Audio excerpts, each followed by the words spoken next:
நீங்கள் ஒரு ஷார்ட் பீரியடில் அதிகமான லோன்ஸ்க்காகவோ இல்லை கிரெடிட் கார்ட்ஸ்க்காகவோ அப்ளை பண்ணும்போது எதுக்காக உங்கள் கிரெடிட் ஸ்கோர் வந்து கம்மியாகுதுங்கிறத இப்போ டீட்டெயில்டாக பார்த்துடலாம். பொதுவாக பேங்க்ஸ்க்கு நீங்கள் பர்மிஷன் கொடுத்தா தான் பேங்க்ஸால் உங்களோட கிரெடிட் ஸ்கோரை செக் பண்ணிக்க முடியும். பேங்க்ஸ்க்கு நீங்கள் எப்போ பர்மிஷன் கொடுப்பீங்க?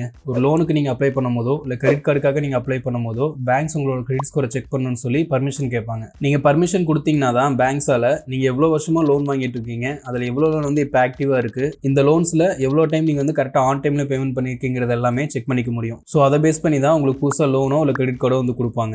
ஸோ ஒவ்வொரு டைம் பேங்க்ஸ் உங்களோட கிரெடிட் ஸ்கோரை செக் பண்ணும்போதும் நீங்கள் பர்மிஷன் கொடுக்கறதுனால தான் அவங்க செக் பண்ணுறாங்க.